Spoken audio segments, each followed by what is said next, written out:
listen to this podcast, or I'll gut you.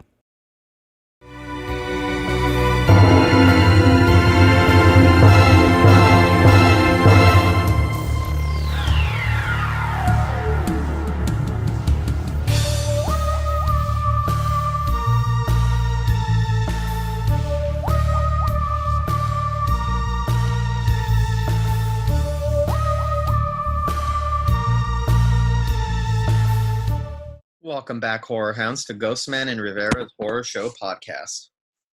I'm Mike Ghostman Pickle. And I'm James Rivera. Today we are going to be discussing the original Amityville Horror Trilogy. In celebration of Halloween, we figured we'd tackle a classic franchise. We're not going to be doing the entire Amityville because that's like 10 different movies and that would take multiple podcasts to take up. And to be frank, I'm not sure if I'd be interested in discussing the entire series. But yeah, so today we're going to discuss the trilogy. It's going to take me just a couple. It's going to take me a couple minutes just to mention all the different Amityville movies. We're doing 1, 2, and 3. We're starting with 1 from 1979. This franchise has always had a special place in my heart. I see why there's so many incarnations of the Amityville story. It just captured the imagination of the country like few stories have. I was like 7 or 8 when the movie came out, so I was already really familiar with the book, and I couldn't wait for the movie to come out. It doesn't follow the book exactly, but it's pretty close. Excellent director and excellent actors. I just love, especially in the 70s, where they put good quality filmmakers and quality actors and stuff in horror films. The Amityville Horror 1979 was directed by Stuart Rosenberg, who was famous for Cool Hand Luke. Now, that's a hell of a filmmaker to get for a horror film right there. And written by Sandor Stern, who was mostly a TV movie director, and he wrote this script. And it's based on a novel by Jay Anson. That's the book that I read when I was 5 or 6. And of course, it stars James Brolin and Margot Kidder. Margot Kidder was, of course, from Superman and Black Christmas, and they play George and Kathy Lutz. Rod Steiger from On the Waterfront, Dr. Zhivago, and In the Heat of the Night plays Father Delaney, and Murray Hamilton plays Father Ryan. I thought he was worthy of mentioning. It's about newlyweds George and Kathleen Lutz and their 3 children move into a large home in Amityville, Long Island, soon after a man murders his family, claiming that ghosts in the house told him to do it. Intense paranormal incidents caused the family to leave the house and all their belongings 28 days later. This one had a $4,700,000 budget and grossed $86 million worldwide, and it was the most successful indie film at the time that of its release. James Brolin actually took a pay cut because of the $4 million budget of the movie. He took a pay cut in favor of a 10% off the back end, and he ended up making $17 million off of this movie. And $17 million in the late 70s is a huge chunk of money. It's a lot more than it is now. Definitely. And $17 million now to make off a movie for an actor would be a high rate as it is. Yeah, and I wish they would have kept doing this. That they found a winning formula of getting accomplished actors, accomplished director, and to tell a compelling horror story. And they just lost sight of that over the years, I think. And it's just now coming back around to like quality filmmakers are proudly making horror films again. Well, for me, what I like about this movie is, like you said, is the quality of it.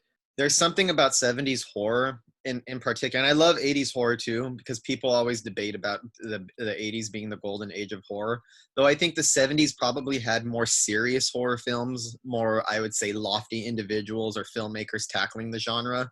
And like you said, I think we're seeing that return to that style of horror filmmaking a lot in the past 10 years with movies like, and we've said it before, The Babadook, It Follows, The Witch, Hereditary, even Get Out. All of these films are indicative of a swing back to the quality horror films of the 1970s.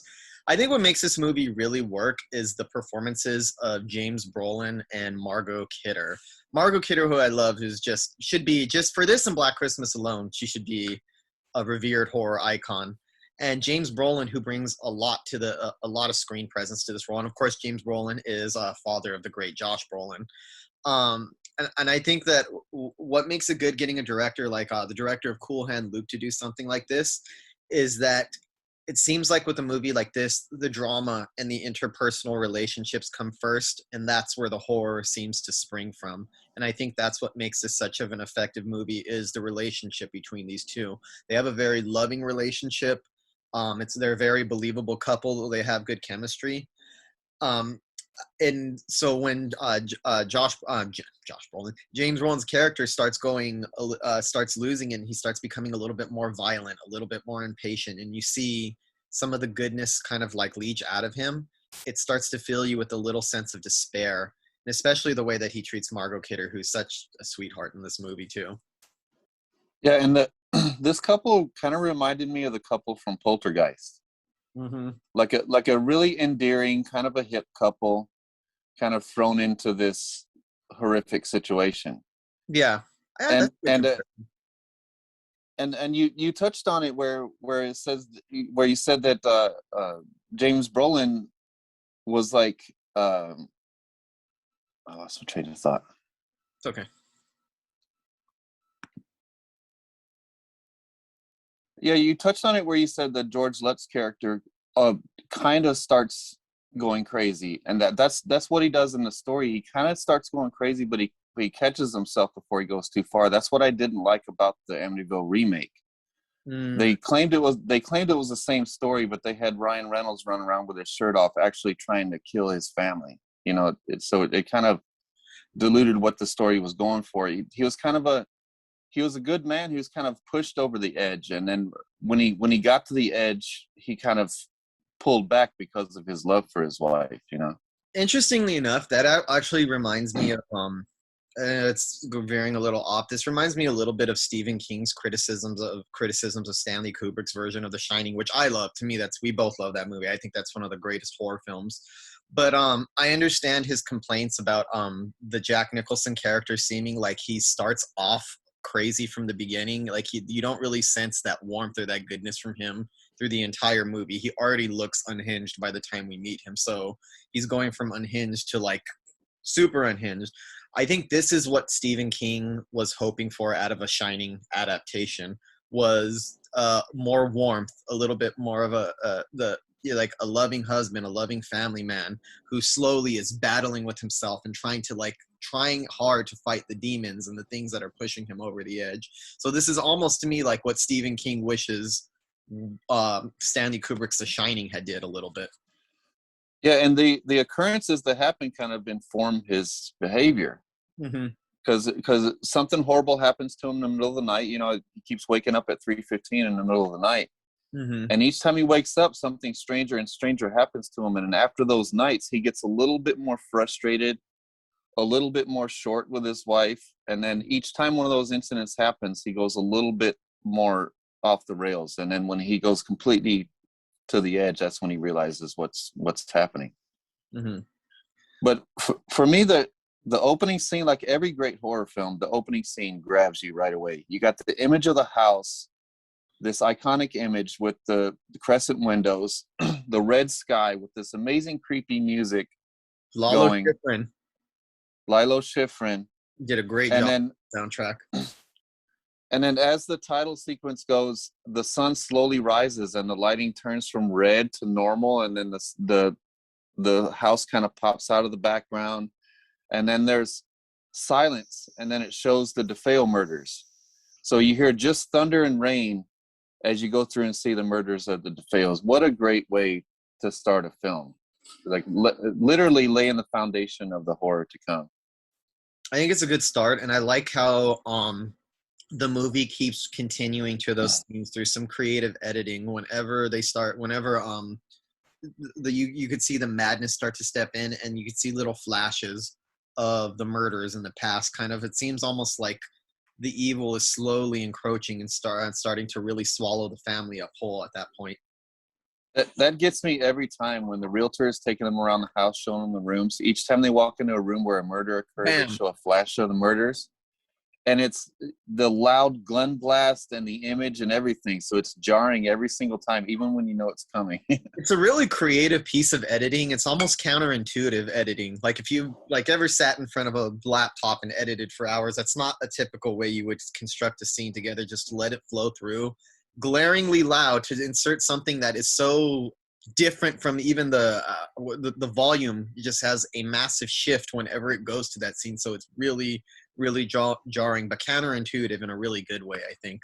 Creative editing. And I like they splice it in through the rest of the movie here and there. Really good stuff.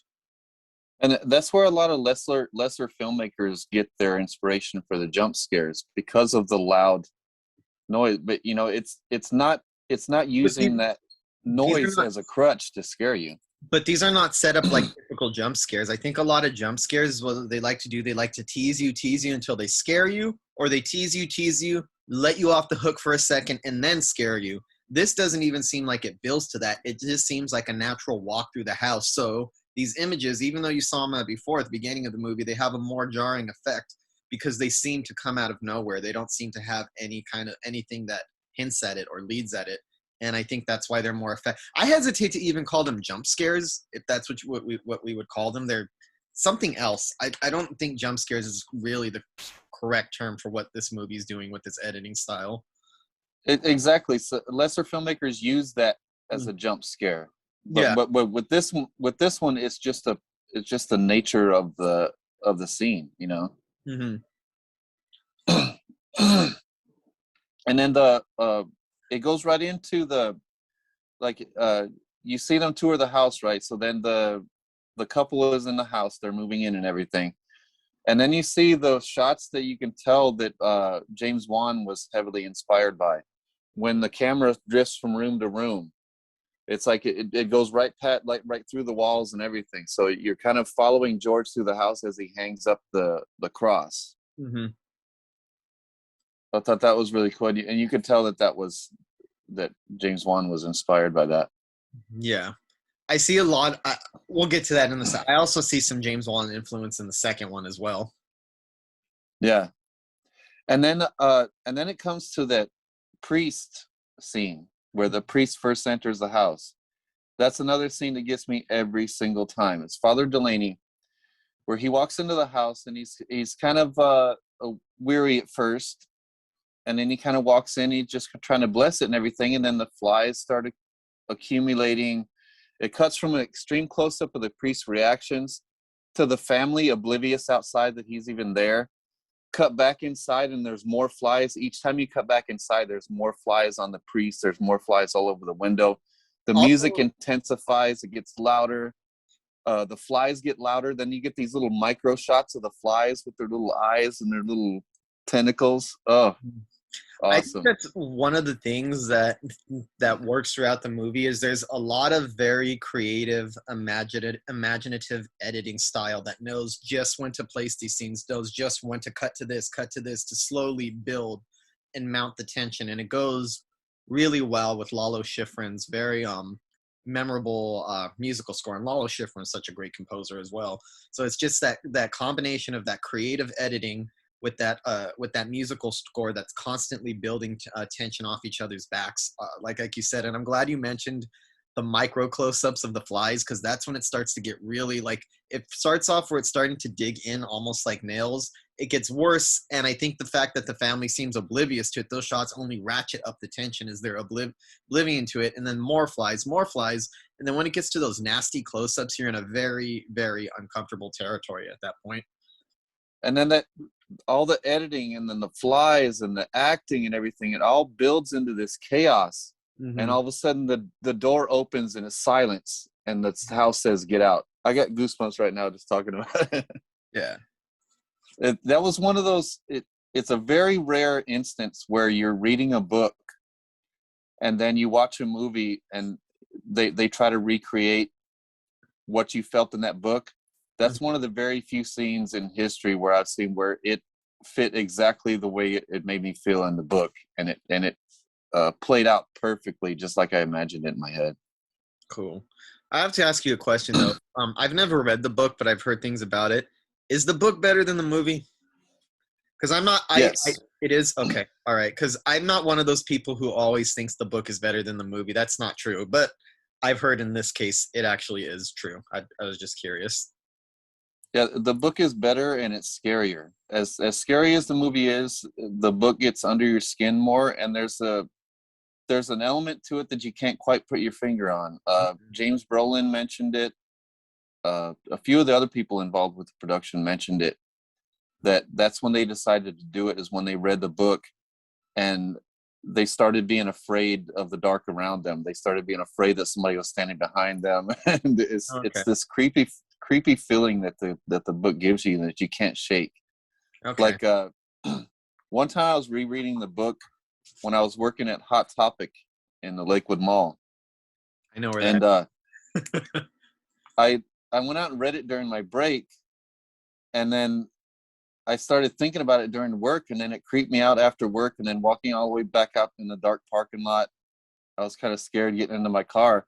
And then I got to my car and I switched to 5 different stations. Every station said something about the devil. One of them was the devil inside. Another one was a witchy woman, or you got to change your evil ways. Something about evil or the devil. And each Wait, song, 5 songs that freaked me out. wait, are you talking about Black Magic Woman Santana or Evil Ways? Evil ways, yeah. Okay, okay. That's great music though. I mean, it's not scary, but I guess in that context that would be pretty creepy. Yeah, and it would be on the part where they said something about the devil when I changed the station. I'll never forget that. So that it almost makes me think that there's a touch of realism to this, that there's something to the story Mm-hmm. because of the way it permeates into people's psyche and into their surroundings.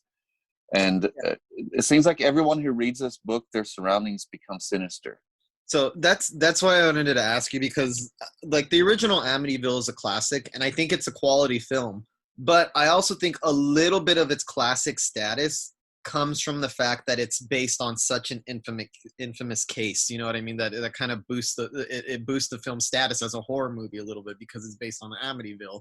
Whereas everybody who's read the book has told me that it scared them shitless, or it put them in a really uncomfortable state of mind, or it where even people who like the movie says the movie's good, but that book really worms its way into your head. It it doesn't feel like you're reading something evil. It feels like when you're reading it, it brings evil into your world. That's what Yeah. it feels like to me. Interesting. And I've read it like 6 or 7 times throughout my life, and it makes me feel the same every single time. Same way as it did when I was 5. Okay. But one thing I love the book, and I loved about the book, and I loved about the movie too, is the imaginary friend Jody, the little girl's imaginary friend. That's like she's actually like a demon pig.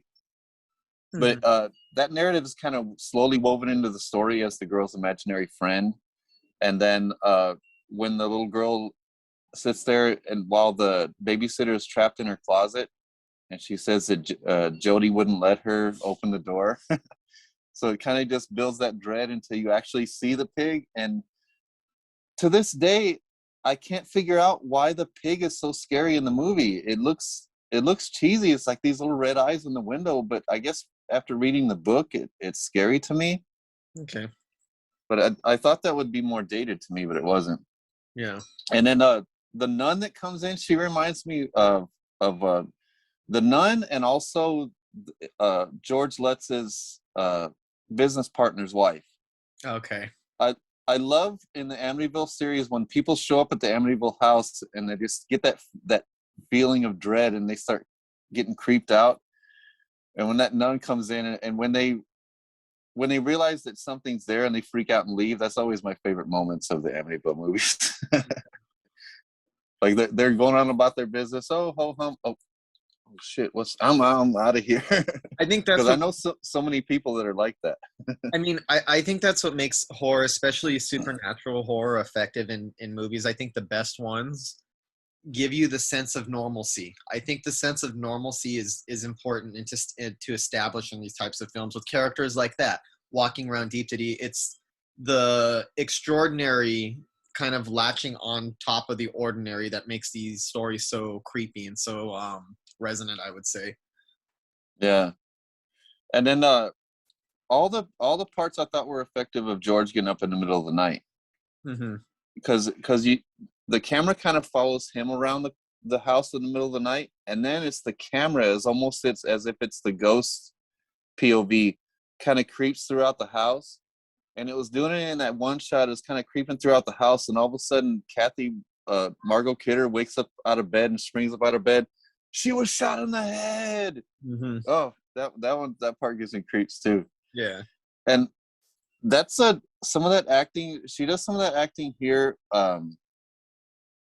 where it's like several layers Mm-hmm. of acting. You know what I mean? There's several layers to being scared.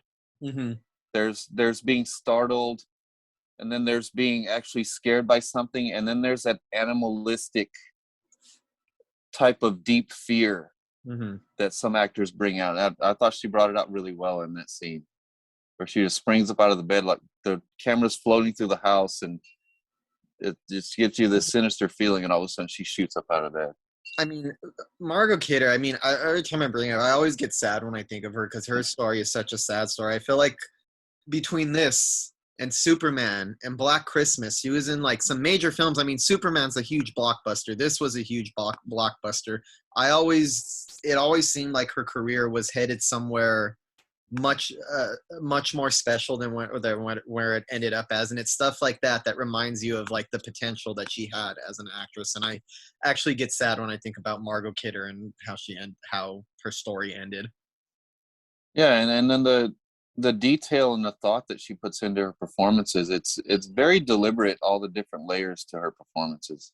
I feel like if her life trajectory had led down a different path, a less destructive path, a better path, I think we could have been blessed with a lot of legendary Margot Kidder performances like this. Definitely. And another moment of good acting, I mentioned the babysitter getting locked in the little girl's closet. Mm-hmm. The look of fear on that, with her little retainer on, and she's crying and screaming, and she's banging on the door, and it her fists and her fingernails are bleeding Mm-hmm. from scratching and pounding on the door. I thought that girl looked genuinely frightened out of her gourd. Yeah. And Go on. while I'm on the acting, I had to mention, my son Darian pointed this out too. The argument between Father Ryan and Father Delaney, both very accomplished character actors, and they really went for it in that scene. I thought it was extremely effective and intense. I thought the drama in that scene was as intense as the scares. Yeah. I mean, like I said, it's something about the 70s horror. The filmmakers took their movies very seriously. They didn't look down at the genre, or they weren't winking. I feel like a lot of more established filmmakers who do the horror genre sometimes don't really take it seriously. And I think in the 70s, they did them full throttle, like it was an Oscar-winning drama, like it was a film that was destined for Oscar glory. Like they did not care that it was a horror. And I mean, you even seen it back then with movies like Jaws and The Exorcist being nominated for Best Picture and stuff like that. Yeah. And the way this director sells the set pieces to go with the stories from the book, Mm-hmm. and makes them so convincing, like the door being ripped off the hinges. Mm-hmm. Just a scene with the door being ripped off the hinges, even though it seems almost anticlimactic, Mm-hmm. but as a director, you have to sell the fact that that's a big deal. You got to sell the fact that if your house's door ripped off the hinges in the middle of the night, that would scare the shit out of you, and you would know that there's a huge problem. Yeah. So the way he filmed that whole sequence, the whole set piece where the door gets ripped off the hinges, where it's kind of builds into a crescendo, and then it ends with the door just being ripped off. I think that was very impressive set piece out of many in this. Yeah, it definitely was. I would say so too. And another scene that really sold what the book was going for, and also the money being lost. I was about to say, I'm surprised we don't see that more in haunted house films or in supernatural. I think I was talking to you about this before the other day. That's the perfect way to drive for a ghost or a supernatural presence to drive somebody insane. You want to fuck with the living? mess with their money, and the living will go insane. And I think what makes it even more maddening, the idea of a supernatural presence taking money from you, is because they have no use for it. They know that it's never going to be of any use to them. So a supernatural presence taking money would drive you angry because it's like, you can't even use it. You're just doing it to intentionally get under my skin or fuck with me or drive me mad. Yeah. I'm surprised we haven't seen that used as a trope more. Ghosts who mess with financial situations. Yeah. It actually, like, that's a big source of human frustration, and you could feel it with Josh Brolin when he's getting impatient and he's trying to pay him back. I will get to you the money when it's ready, and like that anger. That's just one other little notch to push him over to the edge, is to mess with the money. Yeah, and it's something that like losing money isn't just the fact of you losing a little bit of money. I mean, it sucks to lose money, but it's not a horrifying situation. But the extra layer of knowing that something sinister, like something in your house, you know that money was just right there, and you turn around and it's not. So it's the feeling of losing, having that financial strain put on you, plus knowing that some evil force took it. Yeah. I like that touch in the film. It's something I noticed a lot. Maybe it's not as major. It is, I don't know. Maybe I harped on that too much, but for some reason that really stuck with me. The money going missing. Yeah, and it's a part that sticks with you in the book too. So that's another one that you could tell the director was really trying to do that book justice. I think it's also because it's such a banal thing to happen that doesn't even sound like horror. Like, oh, the ghost stole your money. That doesn't, like you said, that's not a horrifying situation, but it is maddening, and it will drive you insane on top of everything else going on. Yeah, because there's already been a string of events that's a little bit maddening before it gets to that one. Yeah. And then the counting the days I thought was really effective, because you feel a countdown to the most intense horror is coming because they haven't left the house yet, and you know something bad enough is going to happen if they're going to leave that house. So each time it says night 9, night 18, and then it gets to night 18, and then you got the red sky like from the beginning, and the same music, and you're like, is this where it's leading? You feel, if this is the first time you're watching it, you would feel like, oh shit, we're heading into that same territory as the first one where the guy shot his whole family. So that really gives a nice layer of dread to it. And then it goes right into George screaming in the middle of the living room, "Oh, mother of God, I'm coming apart." I've always loved that scene, and I recognize that it's overacting. James Brolin recognized that it's overacting, but it just works. I hadn't seen this movie in years, and I completely forgot about that. It clicked with me while I was watching it how much it influenced you, that I didn't realize that you were parroting that in one of the short films that you directed. Oh, mother of God, I'm coming apart. Cover it. I actually flew over my head, and then I was like, wait, that's from Michael's film. Oh, okay, all right, I got it. But yeah, I noticed that. So you actually did pay homage to that in a short film already. Yeah, I did a short film called Scaring a Ghost, where these two girls are battling a ghost, so they're just pulling out everything they could think of, so they just start saying lines from horror movies. Yeah, find the well, it's the pathway to hell, cover it. So yeah. The couple. So yeah, I noticed that. So you get to you go through these countdowns of the nights, right? And then you get to the final night, and you already feel uneasy because you went through the whole countdown, and now you're on the final night, and you're like, holy shit, what's gonna happen? And it does not disappoint. You got the thunder and rain, which always adds to an Amityville scare. You got Jody appearing in the window again. You got the walls bleeding. You got the family running down the stairs, slipping on the blood that's coming down the walls. You got George running around with an axe. I loved it. And then finally leaving the house and then going back in for the dog.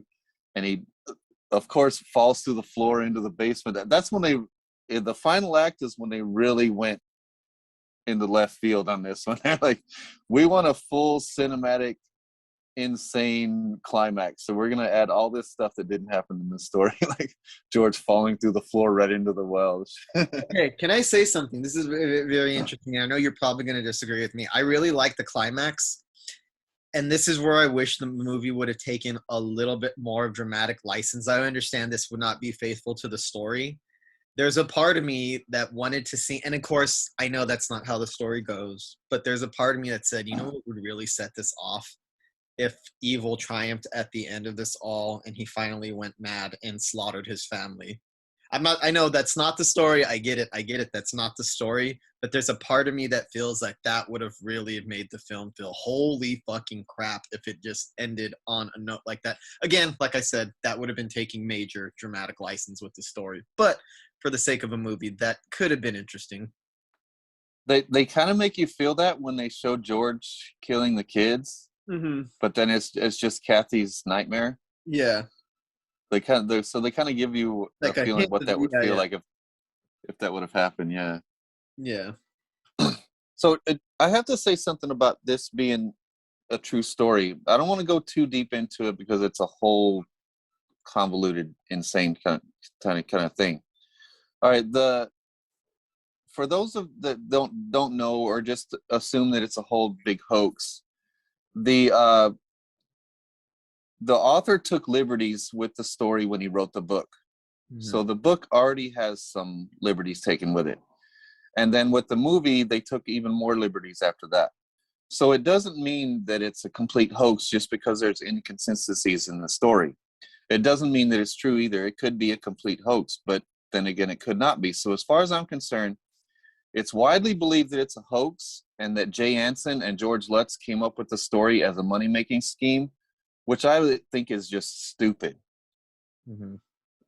It's stupid to me to think that someone would leave their house with all the belongings in it and completely lose money on this house just at the hopes that this would grab the country's attention the way it did.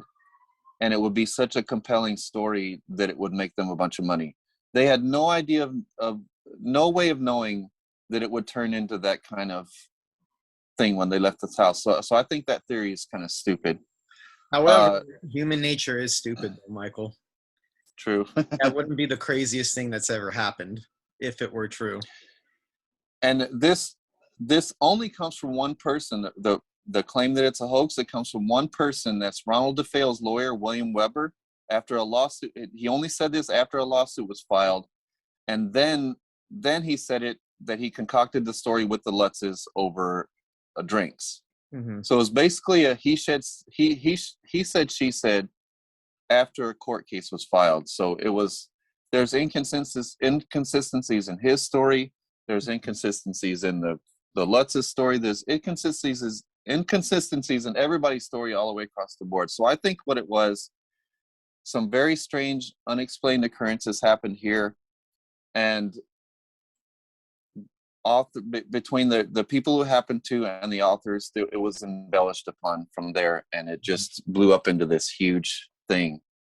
Well, I mean, and I think it's very comforting to people for just assume that it's a hoax, but you can't deny that it captured the country's imagination and still continues to. Yeah. Like I said, I actually think that contributes to its classic factor just a little bit, because it already has the benefit of being based on probably the most infamous, I don't know, maybe, or probably the most famous haunted house case in the history, or the most iconic one, the most referenced one in the history of the United States, I would think anyway. Yeah, because if you really go through the paranormal stories throughout history, there's countless that are as scary or scarier than Amityville, but there's just something about this one. It didn't capture the public's imagination. Yeah, just there's something about it. I think it's that book. Something comes out in that book that just creeps people out. I think it's also that people could see themselves in the Lutzes in terms of like being a normal, loving family that's kind of driven insane. Like I think that people kind of could project onto this more because of the characters or the people involved. It feels like, to the average person, that feels like that could be me, that could be us, that could be you. Yeah. I don't think every story that might even be scarier has that type of relatability where everybody could plug themselves into it and imagine what that would be like to be in that position. Yeah. Well, it captured the country's imagination so much, it spawned 2 sequels after this that went through the theaters, and it was 5 low-budget straight-to-video sequels between 1989 and 1996. Okay. So you had the Amityville Horror in 79, Part 2, The Possession in 82, Part 3D in 83, Part 4, The Evil Escapes in 89, The Amityville Curse in 1990, Amityville 1992, It's About Time in 92, Amityville A New Generation in 93, Amityville Dollhouse in 96, and then, of course, the remake in 2005. And besides that, I'll just run through them real quick. Besides that, this is just a chunk of there's more besides this. We got Amityville Haunting, Asylum, Death House, Playhouse, Legacy, Terror, No Escape, Amityville Evil Never Dies, that was re-released as Amityville Clown House, Amityville Exorcism, Amityville The Awakening, which was a remake of Part 2, Amityville Mount Misery Road, Amityville Murders, and Amityville Island. It's ridiculous. It's out of control.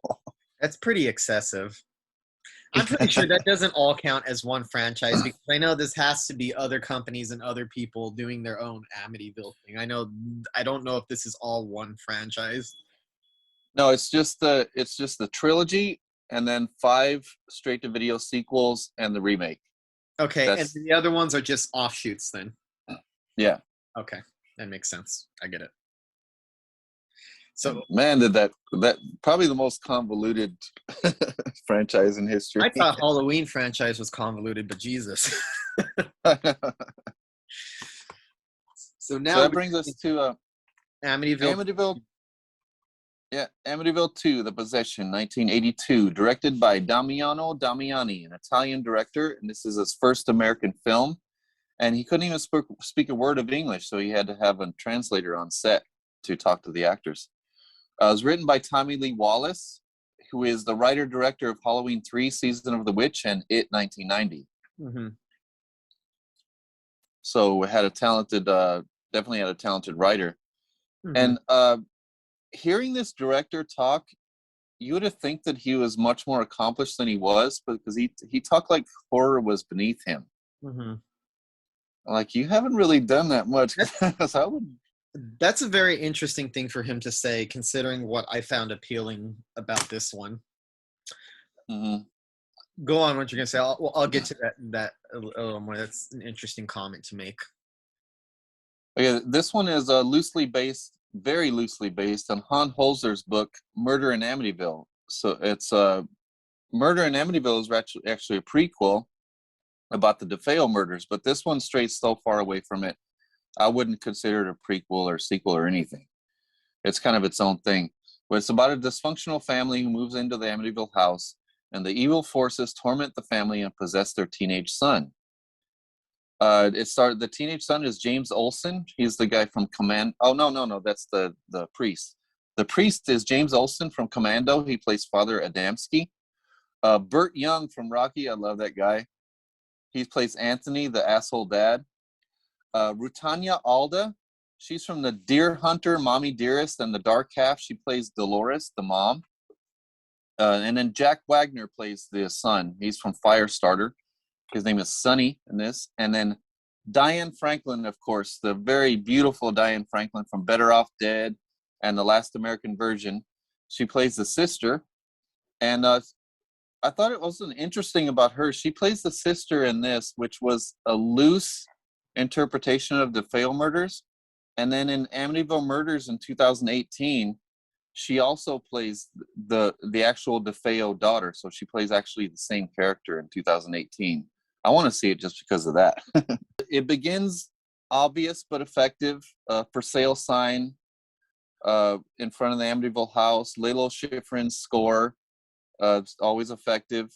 And then we very quickly find out the family dynamic through convincing acting, especially that father played by Burt Young. He was a major prick, dude.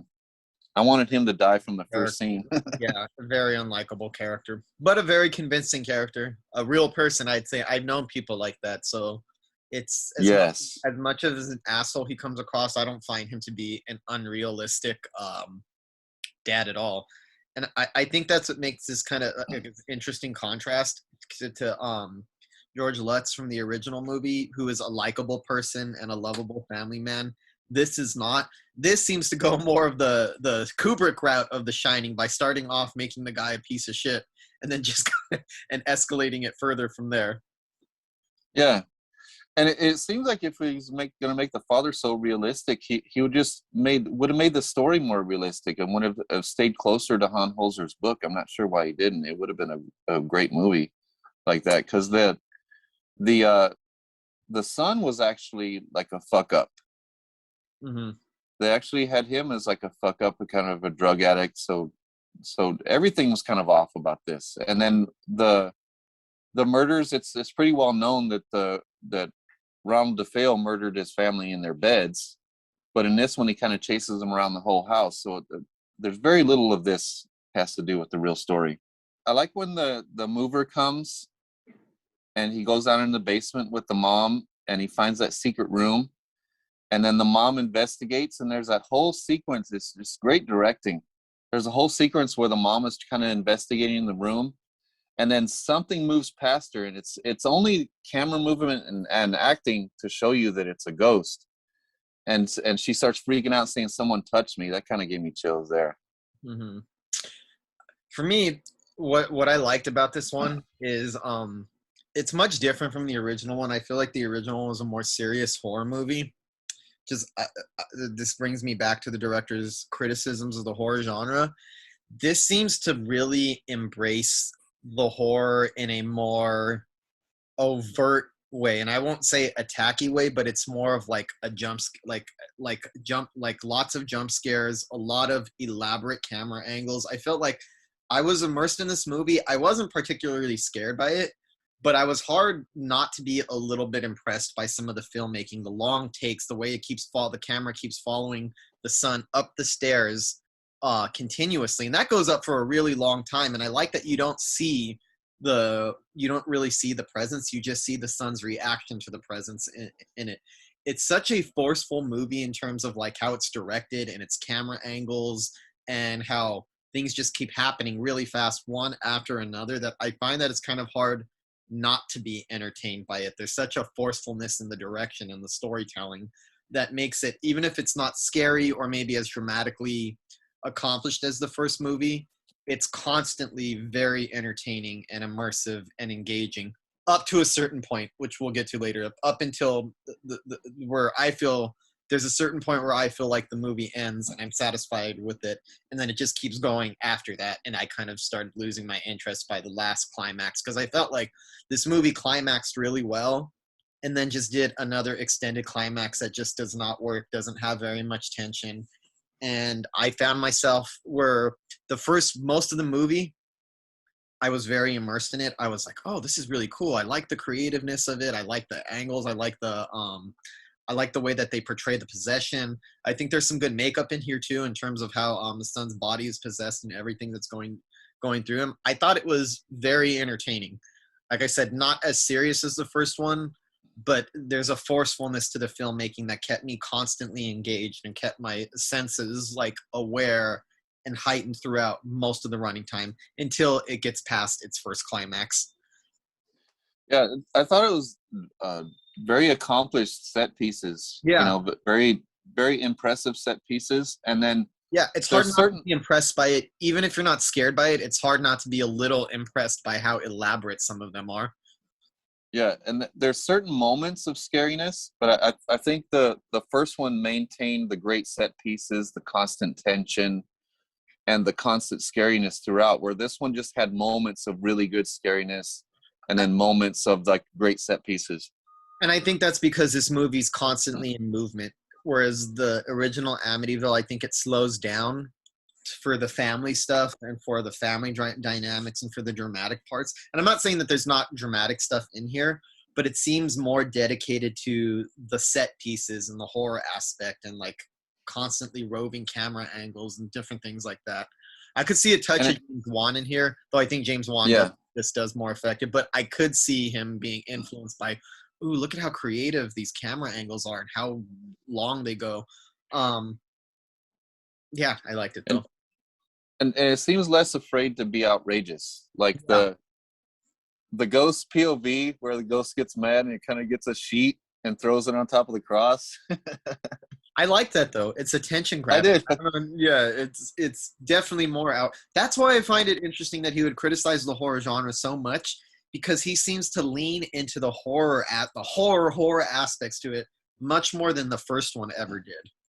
You know what I mean? Yeah, and then It's like he yeah, really and embraced that. If he was really looking down at the horror genre, he thought he was better, you would think that he would try to make a more dramatic movie in the vein of the original than just to go full throttle with just wild set pieces and everything. yeah, like that scene where the kid's room gets trashed and the father blames them for it. I like that It scene. it would have been just as effective if you hadn't have shown that stuff happening and the father just came in and found it. But you actually see the ghosts. The kids are sitting there in their beds scared while the ghosts are writing all over their walls. Yeah. I think it's not And afraid it to be more overt. There's nothing psychological. I feel like a lot of haunted house or like anything that's supernatural, they toy with the supernatural, they toy with psychological elements for the sake of the audience to make you feel like maybe it's not real, just to give you that seed of doubt. This movie doesn't seem like it's interested in giving you a seed of doubt. It's so overt and up in your face that there's no doubt that the house is actually haunted. There's no, yeah, and never get the inkling that it's just them going crazy. it was weird for me where I felt like kind of on the side of the ghost for a while, because when it paints all over the kids' walls and it puts "dishonor thy father," I was like, yeah, dishonor that bastard. Mm-hmm.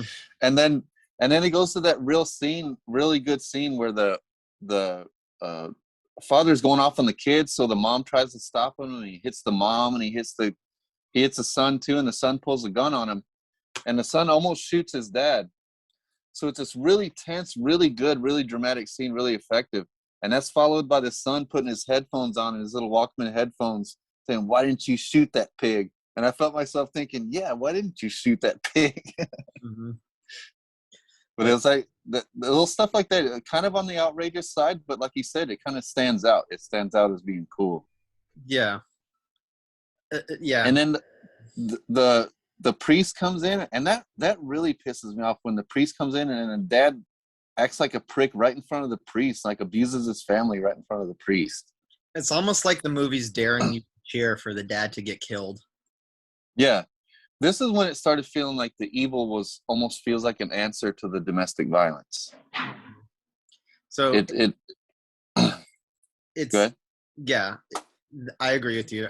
I could definitely see that the evil being a kind of an answer to the domestic violence kind of seems to fulfill that end a little bit more than the first one, where the first one you don't feel the evil is the answer to the domestic violence because you want the family to survive. Here, like, yeah, maybe it is the answer. Maybe that's what it want.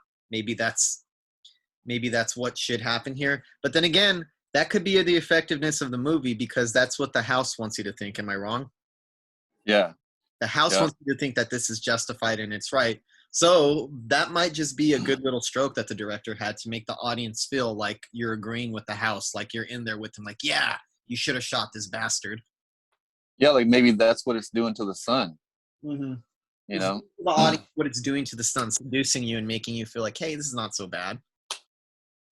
And one scene that I loved, it's a scene from the movie, from the book of the original. This happens to George Lutz, where something grabs him, something knocks him to the floor and steps on his chest. Mm-hmm. So in that part, I don't know if it's because I read the book, but did it feel like Jody was stomping on him with her hooves, or was it just because I read the book? I didn't get that. I mean, maybe it is in the book, or maybe it's just I didn't pick up on that. Okay, yeah, that's what happens to George in the book. Like he gets pinned down to the floor and he can feel hooves like smashing into his chest. I always thought that was scary as shit. Okay, I could definitely see that. But I love that. And then the incest scene. I think that's another thing. I think that's a little bit excessive, to be quite honest. But it gives the movie this crass, nasty edge to it because that's such a wrong scene. That incest is so wrong and uncomfortable that it makes the evil in the house seem a little bit more crass and mean-spirited and a little bit nastier. where it kind of like it verges on being a little bit exploitative and going too over the top, but I think it gives it just a little amount of, I don't know, gross edge to the supernatural evil. But again, this scene makes it seem like it's an extension of the evil in the house, Mm-hmm. not these this brother and sister getting together. Like And before, when I the would watch mom, him, the way that the mom, yeah, but then when she's like, when he's touching his sister and like kind of like sliding his hand down her back intimately, and then reaching the backside, and you could see like the mom's look, like registering it, but not wanting to make a big deal in front of it because she knows how violent the father is, but like kind of being repulsed and disgusted by what she's seeing. Like it clicks with yeah. her. And watching this when I was younger, it was titillating and taboo, and that girl was super hot. But now watching it, it's like it's an extension of the evil, and it plays on something that's possibly already there. Mm-hmm. That's Like true. You already get the sense that they already had that, because I don't think it would have been as easy for him to seduce her. She seems slightly into some of the flirtatious games that he's playing with her, and the pictures and the role playing. You be the model, you be the gorgeous model, and I'll be the photographer. I'm like, that's kind of weird, and I'm not convinced that it took the haunting to get him to that place. It's almost like the haunting sensed some weird sexual tension between the brother and sister. I'm like, ooh, this is a perfect way to really bring it out, or really tear this family apart, or really go into uncomfortable territory. exactly something that was already there that they might not have ever acted on. That the evil kind of pushed it along. Yeah. And actually, in the original cut was much more graphic. The father Anthony anally rapes his wife Dolores, and it's supposed to be really graphic. And then the scene between Sonny and Patricia, the incest scene, was supposed to be very graphic sex with a lot of nudity. You know, I'm probably glad they didn't. I don't need. I don't really think we needed to see the wife being anally raped. That character is already unlikable enough as it is. I think that would make the tragedy towards the end of it a little bit harder to like feel bad for if he actually did do that to his wife. Yeah. Yeah, I don't think that's necessary. And it's well known that the director with those two scenes was deliberately trying to piss off the audience. But I don't really like when a director does that. I think that like you said, I think that what you described, what they trimmed off and what they didn't put, would have pushed it over to piss off the audience. Like I said, I felt like it was kind of leaning in, and it possibly could have stepped over a line would have been where it would have been tasteless. But I think it holds back just enough. This might be a case where a studio's decision to hold back on something might have actually been the better choice than what the filmmaker wanted to do. One of those rare instances. Yeah. Well, for me, overall, it tries to mix subtle with over the top like the first one did, but it didn't quite work as well in that respect. It felt too over the top by the end, especially the priest, but still a good and effective film, I thought. I thought this was going for something completely different from the Amityville, which I appreciated, and I would like, I and here's where my biggest criticism comes from. I would like this movie a lot more without the second climax with the priest tacked onto it. I think that's where this movie really starts to lose all of its momentum that it had going, all of the creepiness, all of like the gross wrong things that are going on. I feel like it completely falls apart. The last climax for me anyway is completely devoid of any tension. It's predictable where it's going. You know what's going to happen, and it feels very drawn out. After I was like, God damn, this movie's been over for a while. Why is it still going? Whereas the first part, up until spoiler, up until the shocking murders, which it goes full throttle, kind of what I wanted the first one to do by actually going there. I was like, whoa, that's really effective. But I felt like the story was over by then. I didn't really need to go see the redemption of this kid, and oh, the priest wants to break him out of jail, and there's like this convoluted thing where the cop lets him break him out and knock me out, and you can take all of that. None of that worked towards the end. None of that worked. What knocked this movie down a peg for me. I would have liked this quite a bit more, and would have viewed it as a really fun haunted house film that goes a little bit outrageous, a little bit over the top, with some nice, crass, ugly exploitation edges that give it a nice little mean spirit. that just completely none of that worked for me at the end. I really just did not like the climax of the movie, mostly because it's a second climax. The movie already has climaxed with a really good, dark, satisfying ending by that point. And this just Yeah, blows the movie and just stretches it out. I was like, oh, come on, man. I don't care about any of this anymore. It's done. It's over. I think they could have completely taken off that second ending and kind of let the other better scenes luxuriate more and Yeah. kind of expand on those a little more. Yeah, I think that if they would have expanded on the original climax, maybe add an extra 10 to 15 minutes, cut out the last 25, 30 minutes with that, and you would have a very effective, crass little haunted house picture. That just kind of like, it doesn't kill it. I still like the movie, but that it takes a big edge off the movie to me is that extended last like 20, 25-minute climax that they go for. And that priest is actually a really good actor. And that second climax made him seem like a bad one. It made him seem like he was pushing too hard over the top. And it's funny, his performance was fine to me until it reached the climax. He became the center of the movie. Yeah. And not only that, there's nothing to indicate that the POV would shift to the priest for such a long period of time, too, at the end. It's disjointed. It's messy. I don't think it's very smooth storytelling. And it's a questionable script writing choice. Like, it does not seem like good script writing to add so much of that to the end. That really just what, in the end, kind of drags some of this movie down for me and knocks it down a peg where I would hold it in higher esteem, if not for that. Yeah, just the fact that the whole family is such strong actors, it gave this movie so much potential, and the way those the domestic violence scenes played out were really unnerving and felt real. Yeah. So they could have expanded on that and made the horror elements feel more real and took off of that climax. They would have had a great movie on their hands. I agree. Still, I think it's worth checking out for horror fans, and I think it's a worthy addition to the franchise, despite some of the major complaints I have with the movie. And like with many movies, I disagree with Siskel and Ebert on this one. Roger Ebert claimed that this film is slightly better than the first, but they still named it as one of the worst films of that year.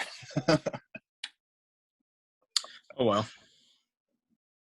And it was this one was a $5 million budget, a little bit more budget than the first one, but the first one still looks like it has a higher budget. And it made only $12.5 million worldwide. So not a huge failure, but not a huge success either. Mm-hmm. And then if you want to check out the 12.5 million was a lot more in 82 than it is now. If 12.5 million now would have been a massive failure for a movie like this. Yeah. And if you want to see a remake of Amityville Part 2, which is a more faithful telling of the Hans Holzer book, then watch Amityville Murders 2018. I'm just going to watch it out of curiosity. It can't be good, right? I don't think it would be, but you never know. You'd be surprised. Yeah. You'd be surprised sometimes. Well, I was actually surprised by Amityville 3D. This was from 1983. It's directed by Richard Fleischer, who directed 20,000 Leagues Under the Sea, Compulsion, The Boston Strangler, Tora, Tora, Tora, Soylent Green, Mr. Majestic, and Mandingo, and Conan the Destroyer, out of many films that this guy did. So very accomplished director on this one. And it's written by David Ambrose, who wrote The Final Countdown in 1980.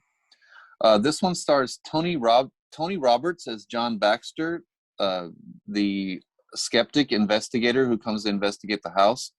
And his partner, his wife, Nancy Baxter, is played by Tess Harper. Mm-hmm. And then his business partner, Melanie, is played by Candy Clark. She was probably my favorite character in the film. Robert J. as Elliot, the scientist. Lori Loughlin, Aunt Becky from Full House, as Susan, the daughter. And Meg Ryan as Lisa. I nerded out on seeing Meg Ryan in this one. The score is done by Robert Blake on this one. He did the music for The Changeling and Flash Gordon. And this one's loosely based on Stephen Kaplan, who was trying to prove that the Lutz story was a hoax. So this one was about a man investigating the Amityville home for fraud, ends up being tormented by the evil there. as it kills his colleagues and family one by one. This one was a $6 million budget and grossed $6 million worldwide. So this one was a major failure, and this is the one that's a reason why the rest of the movies went straight to video. Okay, so here's my thing. I didn't care for this one, and there's some reasons I don't care for it that have to do with some of the quality of it. I actually think this has some of the strongest performances of the three movies. I think that the acting in here across the board is actually pretty solid as a study of grief and some of the drama and some of the things that they go through. Other than a couple of scenes, for me, none of this worked as a horror movie. It felt like it was directed like a fantasy film. And even then, I felt like it doesn't go far enough with some of those elements. And there are a couple of like really good horror scenes that I found effective. One of the ones that for me that stood out the most is obviously the car burning scene. It's really good. It's really effective, and it's kind of disturbing, and it recalls some of the best aspects, I think, of the first two when it gets mean-spirited. I think it even goes a little bit darker. But after that, it gets undercut with the silly 3D moment where the corpse leans forward and the camera gets all waxy and blurry, and it just completely undercuts what I thought was a very effective scene of horror with the character that I came to care about. I actually kind of like some of this movie as a drama, if that makes sense. I like some of like the main character. I like his relationship with his wife's colleague, his daughter. I actually dug some of this, but I felt like a lot of the horror lost its edge, and it felt a little bit too safe to me compared to the first two, where the first two had meaner elements into it that really made you feel it. This one just felt too nondescript as a horror movie, if that makes sense, where I could buy the performances and I could even buy some of the scenario, but it wasn't scary enough for me, and I just feel like they really I feel like the franchise lost too much of its edge with this one. It loses some of like that dirty edginess that the previous two films had. Well, I've always liked 2 better than 3, but on the rewatch, I actually like 3 more than 2. And but I can totally see what you're saying, because the order and what I liked about it goes, you know, the drama, the story, the characters, then the horror sequences. So all of my favorite things about the movie aren't the horror elements. So yeah. I see what you're saying. I wish they would sort up some of the horror elements a little bit more. I don't know. It felt like it was missing something that the Amity, for me, what I feel like these films should have. It was just missing that certain ingredient that would have put this over the top. And I think that also gives me kind of disappointing, because I feel like the performances here are really solid across the board. I have nothing to complain about the acting and his colleagues, and I even cared about some of them. I really did. And I just wish that I could have felt a little bit more of the horror and all of that. And the fantasy elements are kind of weird, and they seem kind of teased out to me in a strange kind of way. Yeah, well, I really enjoyed it, but there's several things in here in the movie that take you out of it. But for instance, the opening, by far the worst opening of the 3 films. Yeah. the Amityville and the Amityville 3D comes up in these 3D letters that come out at you. It's just stupid and cheesy. The music is cheesy of the whole opening sequence. And then it settles into a serious movie. And then you're going along with the serious movie, and you're paying attention to these characters, you're following along with them. And then it has moments of campiness, you know, not just the 3D. I mean, every time the 3D appears, it calls itself out as being campy. But there's even some other campiness parts besides that. But don't you think the campiness even undercuts some of the serious performances that going on? It seems so out of place to be like having these very serious actors like really trying to sell a situation, and even dealing with a little bit of grief towards the end, and how the mom is like processing and thinking about it. And then it's just so strange that you would take the route, the director would take the route to throw anything campy in it, because it kind of undercuts what it's going. And there's another thing about the 3D. I'm going to try to be fair with my 3D criticisms. All 3D films from this era have a bad look to them. And it's not just this movie. I don't know if I could place blame on Amityville 3D, where the old 3D film stock, even when it's remastered in 4K, kind of like how Friday the 13th 3D was, whenever the 3D scenes come in, the image looks waxy, it's soft, it's kind of ugly in my opinion. It's uncinematic, and no amount of restoring can ever make it look very good. And it just seems like a lot of these films sacrificed some of their cinematic quality and the look of cinema and the look of film to throw in a 3D gag, which is kind of weird because the other scenes that are not 3D don't have such a non-cinematic look to them. That waxy, soft, weird, very aged film stock that old 3D films have always takes me out of a lot of 3D movies from this era. So I wouldn't say that's the Amityville 3D's fault, but it is indicative of kind of the problem of the gimmick of 3D in that era. Well, this was the cutting edge 3D at the time. The technique was cutting edge at the time, but this was just before the techniques changed and it made it much better and much easier to watch. Where at this time, I don't know the exact specifics of it, but there's something about it takes the left side and splits the image information, and then it takes the other side and splits that image information and kind of interweaves the information so you can only see it when you put the glasses on, but then it causes it to be out of focus and fuzzy.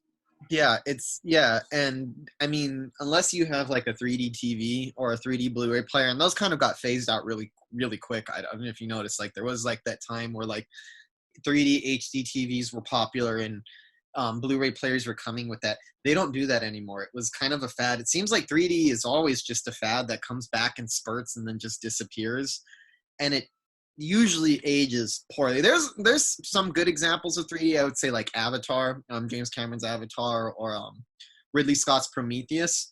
But that's modern 3D. It took 3D years to finally catch up to the point where it looks good even if you're not wearing 3D glasses, where it looks spectacular either way. And in modern 3D, it looks even if you don't have the 3D glasses, you still kind of get that dimensionality that 3D should provide. And a lot of these older movies, they just look soft and waxy, and they seem to lose their cinematic quality. Because what makes that even worse for me is that most of these 3D scenes, there's like one 3D element. Everything else is normal, and everything else suffers for it except the 3D effect. Well, it doesn't just look bad because it's fuzzy. The way the effect is forced in there kind of takes you out of the narrative because they're being serious. They're trying to build a story here. Yeah. And then all of a sudden it's this very, very staged shot every time. And the thing comes out at you, oh, that was supposed to be 3D.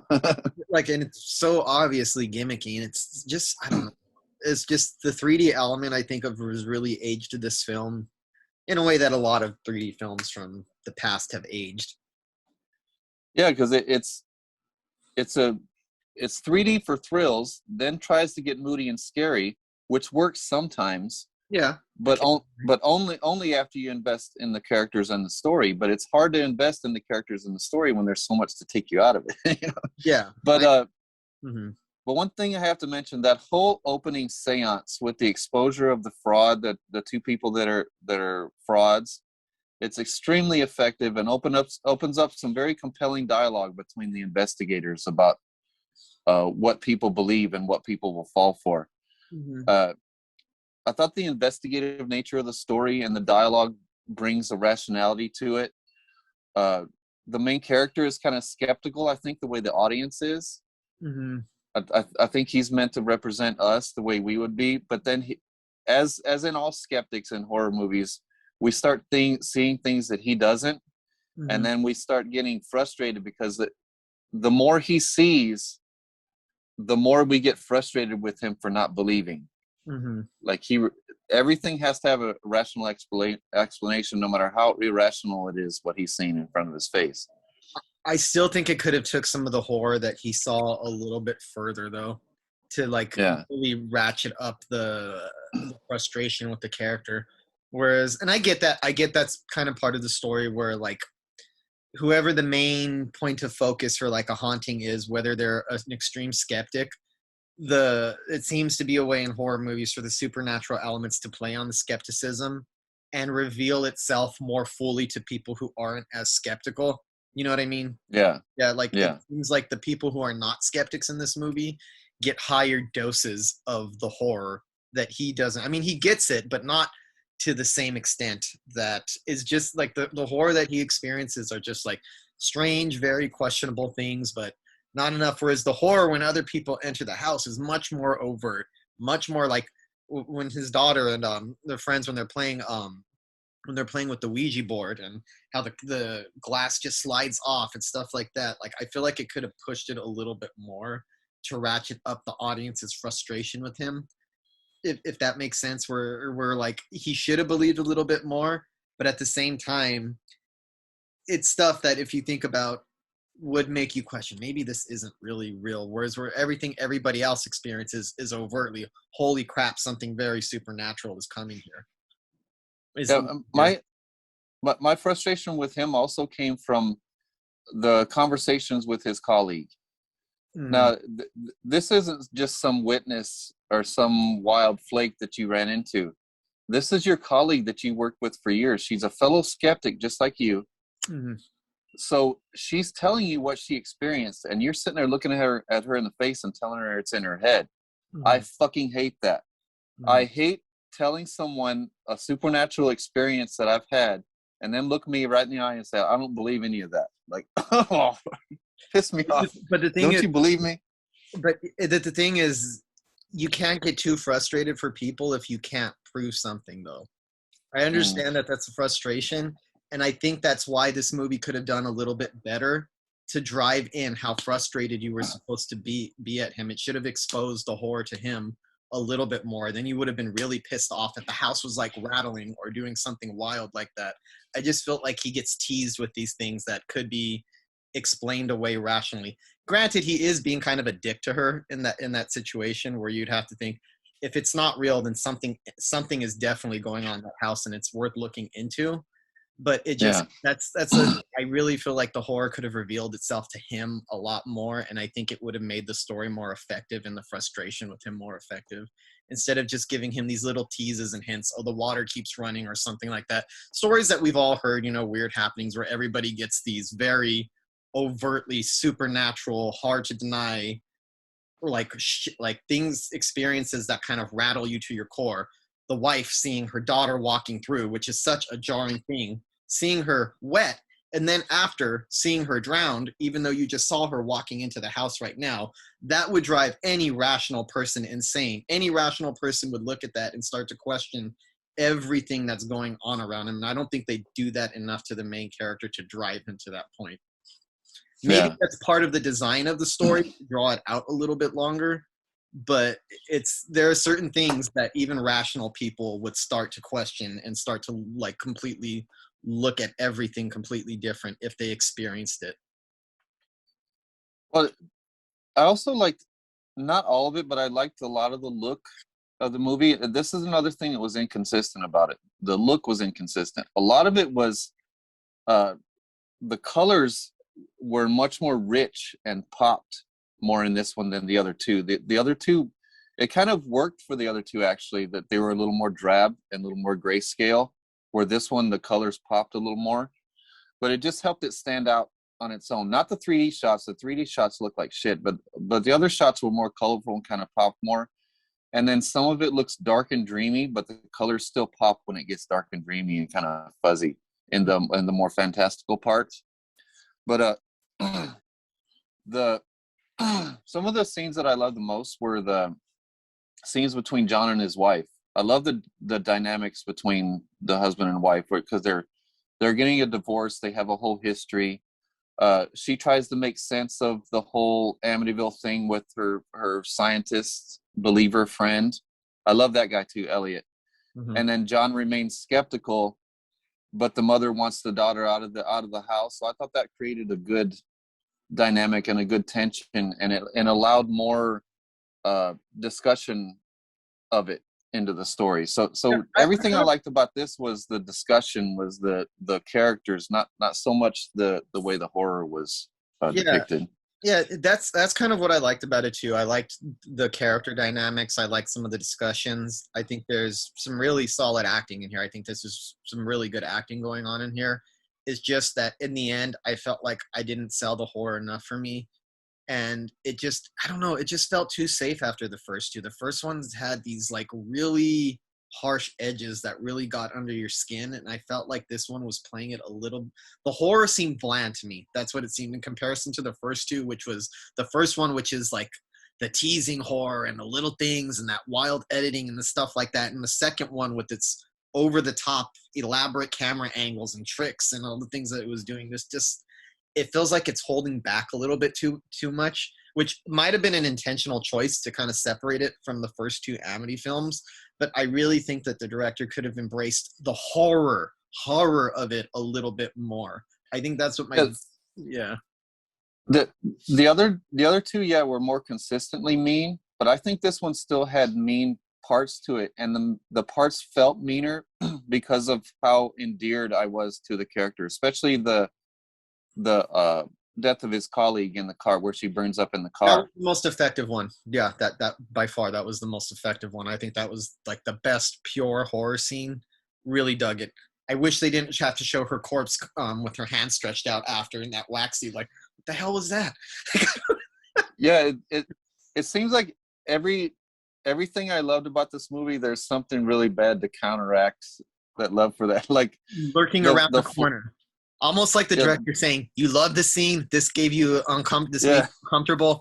Now I'm going to give you a really cheap gimmick and I'm going to fucking make you forget how uncomfortable that was. It seemed like lurking around every, like the few effective horror scenes, there was like a gag lurking around the corner to try to just cut it down. And it was like, why do you do that? I get it. It's the 3D. And then the cheesy ass fly effects. That's by far the cheesiest flies out of all three. There were those movie too, so it should look better.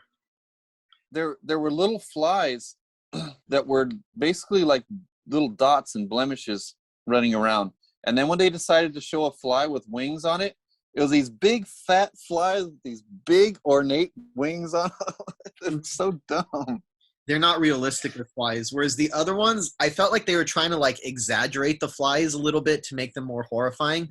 But the first one did it by doing the micro close-ups where you see the fly up close and all, but it's still the realistic anatomy of the fly. You don't look like feel like you're looking at fantasy flies or special effects flies. And it was like, he could have just did the micro, like, you know, those microscopic shots like the original one. That would have been more effective than exaggerating them like that. I'm like, that's not scary. How does the one with the most budget have the cheesiest fly effects, dude? Yeah, I hate that about movies, dude. That seems to be like such a common thing.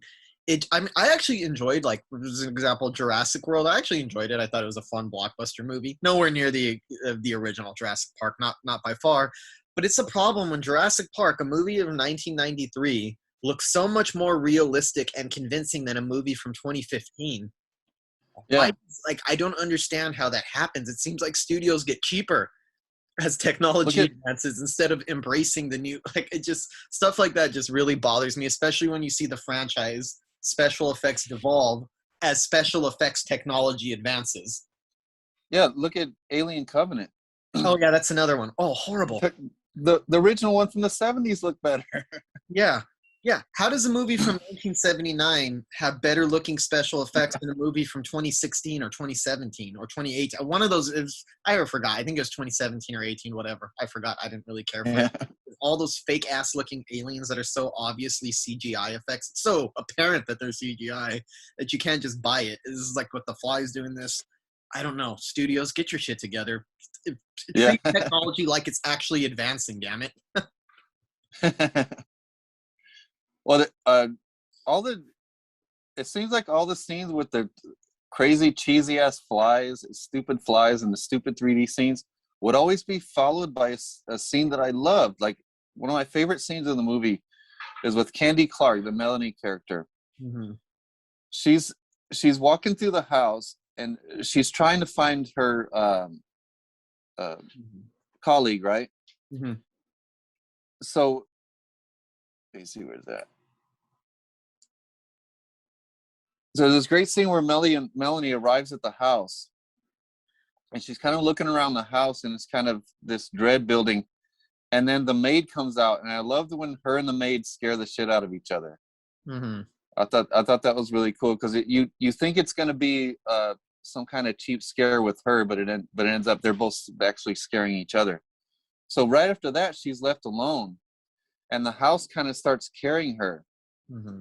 It's kind of starts scaring her, and her fear I found very entertaining.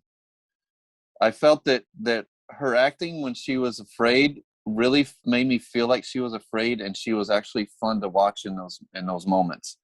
And the actress Kenny Clark said that in that scene, she walks past the basement door, and the basement door flies open, and it looks like snow or something's flying at her, like real cold air is flying at her, and it gets caked up on her face until her face is full of frost. And I was wondering how they did that effect, and she said that they were blowing hot wax at her. How the hell did they get away with stuff like that in these days? And she acted like it wasn't that big a deal. She was sitting there with hot wax blowing at her, getting caked up in her hair. She had to wash her hair with detergent. I don't know how many times to get all the wax out, and it had to cut some of it out. But it was like in her eyes, and so all that stuff caked up that looked like frost on her face was actually dried wax. So I thought that was a ridiculously extreme way to make that, because I thought for sure that they put some kind of frost makeup on her, and then they would cut away, and then when they would cut back, it'd be caked on more. But no, it was all one shot, just constantly blowing hot wax and caking it up on her face. And she also told standards for stuff has changed, because I think that would cause so much backlash today if people found out that they were actually doing something that dangerous on set. Yeah, I don't think that would go over well in today's day and age. Just thinking about trying to do that to an actress, and like we had to bury an actress's head a few weeks ago, and I was way more nervous than the actress was, because I don't like anything that's a potential danger. It gets me very scared and nervous on a set. So I can imagine how that was. And she talked like it wasn't a big deal. Like, oh, it was a real cool challenge for me to try to react while this hot wax is blowing and almost hitting me in the eye. But she also told her. Go on. I want to hear what she said. Oh, I'm just gonna say a cool little story she told about right before they filmed the seance scene. They were filming in Mexico, because a few of the exterior shots on this one were filmed at the same house from the other two, which is in Toms River, New Jersey.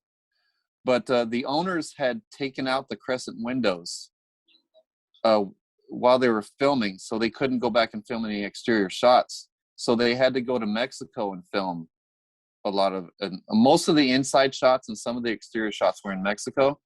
So while they were in Mexico, the director took her and a couple of the other cast members to the ruins in Mexico City. So she said she was working out a lot at the time, so she thought she could handle it. So she climbed all the way up to the top one of those pyramids, and her hips froze on her.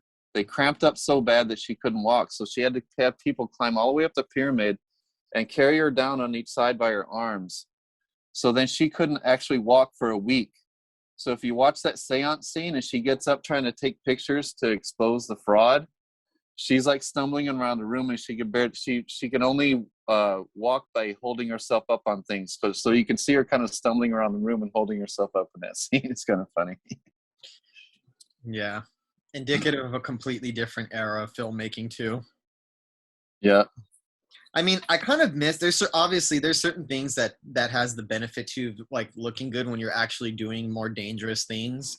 On the other hand, there's a part of me that knows that no movie is worth somebody getting hurt, or worth somebody's like pain or suffering or permanent injuries or damage or their possibility of their life, no matter how much we like this stuff. And there's a part of me that kind of yearns for that. It's best for, I think, everybody that we've kind of moved on from doing stuff like that. Yeah, and we should be a little more careful on set. Yeah, and definitely. if we have to use some CGI to keep from putting the actor's life in danger, let's just use a little CGI. Yeah, I mean, yeah. Nobody, yeah, I don't care how good your movie looks. It's not worth anybody's life or their well-being. Yeah. Now, one aspect of this movie I admittedly completely nerded out on. I've been a big Meg Ryan fan ever since I was a kid. I had forgotten that she was in this because it had been so long since I've seen it. So I nerded out on the whole scene of her. She comes to the Amityville house and she starts talking about ghost sex. right after she talks about ghost sex, she starts touring the house and goes to the spot where each murder occurred with a big smile on her face. I thought that was so cool. Her character was pretty amusing in this. I liked her character and her enthusiasm for it and her almost morbid fascination with the murders and everything. It was a pretty cool aspect. She kind of stuck out to me as just a small minor character who's really not there for much, besides just being her the daughter's friend. But I thought she was very effective and really stood out in very small role, but you could see that she had star quality for sure. You know why she's there, Michael? To show off the screen presence of a future star. That's why she's there. Yeah. That's what horror films do. Yep. But it also, there's a lot of interesting dialogue in here, and after the tour of the house, and then when the daughter becomes more of a part of the threat, I thought it's interesting dialogue of how evil will not appear to the curious, and I thought that's why it wouldn't appear and wouldn't scare the main character, the main dude, too much throughout the whole thing, because I think it was showing how if you're curious about it, if you want to see it, it's not going to appear to you. It doesn't want you to expect it. It doesn't. Paranormal occurrences don't happen on demand. It if it does exist, from what I know about it, evil wants to manipulate you. It wants to sneak up behind you. It does not want you expecting it. So nothing is familiar or how you think it will happen. So that opens up a lot of dialogue I thought was interesting in this. The score is not nearly as impressive. I think we mentioned that as the other two, but I think it does its job. The Lalo Schifrin one is yeah. And part two, I found myself waiting for the Amityville type scares, and it was effective in that way. But in this one, I found myself more invested in the lives of the characters, and then wondering when the evil was gonna invade their lives. So it's kind of a opposite dynamic to the others. These are more likable characters and more relatable characters than the Amityville 2, at least from my personal taste and my personal preference. But I just think that movie still sold its horror a lot more than this one did. I was just so into the skeptic and his partner, their whole dialogue when she was still a skeptic. And then their dialogue changed when she was no longer a skeptic, when she started seeing things. And then the whole dynamic between the guy and his wife about, they have the past, they're getting a divorce, and she's kind of investigating it at the same time as he is as a believer. So I liked all the character interactions and the way the story played out. And that one scene that you touched on a little bit earlier, I thought it was a really cool, really effective scene where the accident happens on the water toward the end, around the climax. And then the mom sees the daughter walk into the house and go upstairs wet. And then she argues with John that she's not dead. And she sounded very convincing in that part where she sounded like a mom who had just seen her daughter, like I know what you're seeing out there, her drowning, the paramedics fighting for her life, that's fantasy. What I seen is real. I thought that was really interesting and really sold well with the acting too. Because I just think there's several moments like this that really endeared me to the characters and really pulled me into the story, but I can't deny that there's so much stuff to distract you. Yeah. I feel like it could have I feel like this had potential to be, based on the character actions, the strongest one. And I think that's another thing that I feel like sets up, but is kind of disappointing, because I felt like this could have been the strongest one based on the characters and the performances alone, which I think might, I don't want to say it is, but it's close to the quality acting of the original Amityville Horror, but without that effective horror and scariness that makes that one such a classic, though. But one thing I will say, I think that 3 has more interesting and fully realized characters than the other 2 put together. Yeah. Just I could see the quantity of characters that pull you into the story, because on the other ones you're following the central like 2 to 3 characters. Yeah. But with this one, it had a lot of characters that kind of pulled me in. Like the Elliot guy. I loved how he was just a small supporting character, but he added so much to the dialogue, and then so much to that final scene. I like how they wait till the end to have the full-on paranormal investigation for the climax, and then Elliot talks about like, what are you like? The guy asked, "What are you trying to do? She's basically dead. You're not going to save her." And he said, "Well, now I realize that yes, she's dead. That she's not. We're not bringing her back, but I want to save her soul." And it's almost like a fantastical element of the story, but the way that those guys deliver it, I thought felt realistic to me, just because of the acting was so good. Yeah. I could see why that would be what draws you into the movie, because like, despite my criticisms and despite the way that I really just personally feel as a horror movie, it's a dud as a horror movie, I could definitely see why the characters are endearing or why the performances would draw you in. And there's definitely a lot of good quality there. Like I even said that I'll admit that it maybe might have the best acting of the series and might have some of the best character interactions and the character relationships of any of the movies.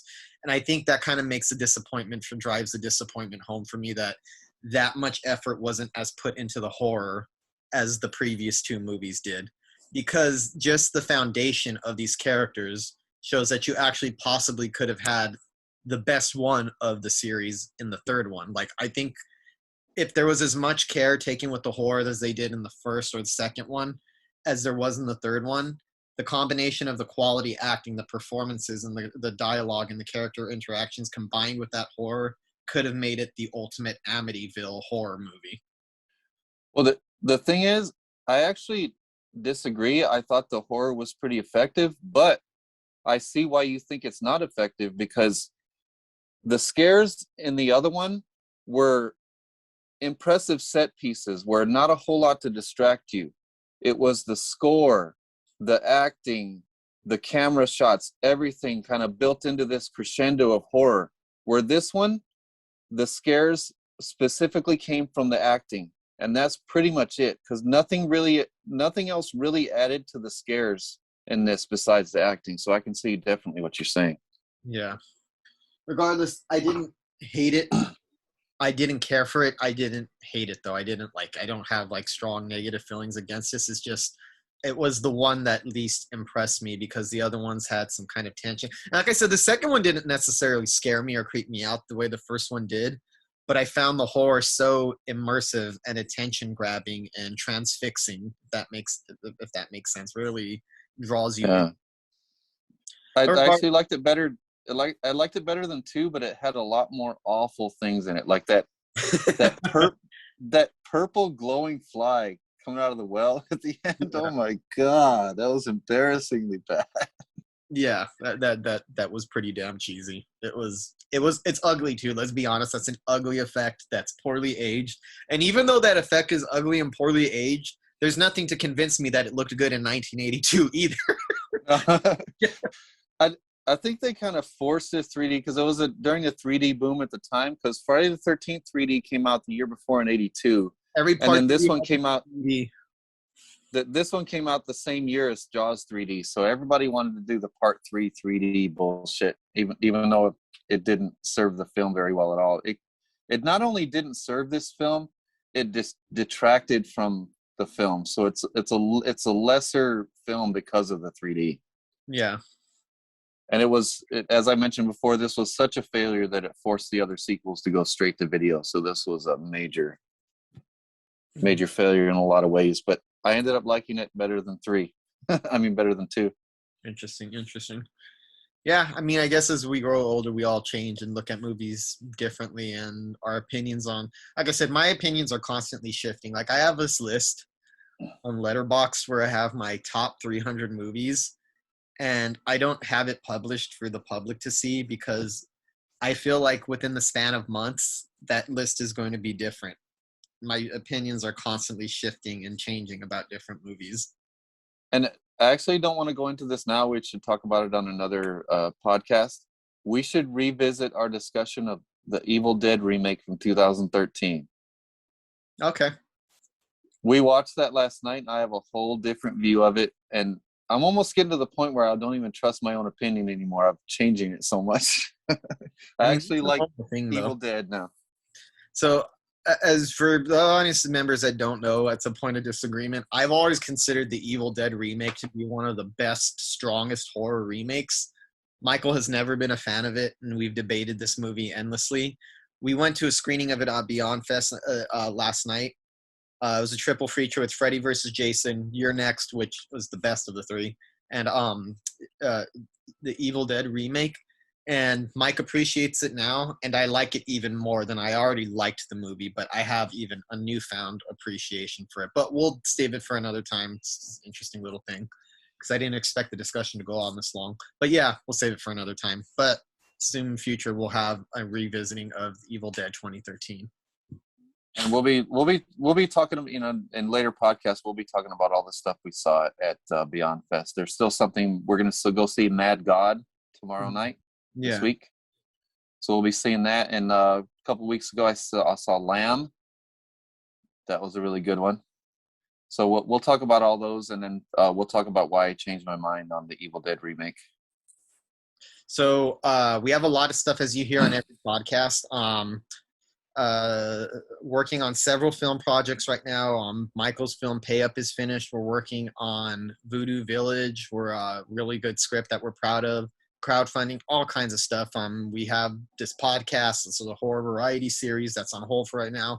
So if you want to keep up with everything we do, please click on the Flow page, which is, as I say at the end of every episode, it's embedded in the description of the podcast. If you need to copy and paste it, just copy and paste it. We have links to Facebook, to TikTok, to Instagram, where you could keep up with everything that we do. Keep up with us also for the October Horror Subgenre Challenge. It's something that we do every year as a tradition, where you challenge yourself to watch different horror film each day of October from a different subgenre to give you as much variety of horror as possible by picking a different subgenre each day. And if you keep up with us on our Facebook, Mike picks a different movie for each day that you can interact with and discuss. On the TikTok page, I pick a different movie that we can talk about and interact with each day. But it's a fun challenge. It's interesting. I know everybody has their own version of a 31 day of Halloween challenge or whatever, but I think we have a pretty good one. So keep up with us if you're interested. Facebook.com/Pickles Horror Show. TikTok is @Horror Show Official. And for you grouchy old Gen Xers and boomers and elder millennials, stop hating on TikTok. There's a big horror audience there that is really, really untapped. Trust me. And for content creators who are horror content creators who are turning their nose up at TikTok, you're making a big mistake because no other algorithm is going to treat your stuff nearly as kindly as what TikTok does. So yeah, just keep up with us all around. Yeah, that TikTok really spreads your stuff the way that Facebook and Instagram did when they first started, before they started charging you to reach your own audience. I would say it does it even better than they used to do, because even when we never reached the level of audience that fast as we did on the TikTok. So if you go to that page, it's just like clips from the podcast, clips from different interviews we've done right now. Right now, the main thing on the page is the October Horror Subgenre Challenge. The different things is that different horror film from a different subgenre each day. So yeah, keep up with us. Lots of exciting stuff to go on. We keep you updated all the time on what we're doing in our careers with this podcast. And I also have a very interesting thing I want my listeners to check out. If you're curious about my film Pay Up, we're actually looking for a distributor now. It's going to be released very soon. If not by the end of the year, very soon at the beginning of 2022. So watch out for Pay Up.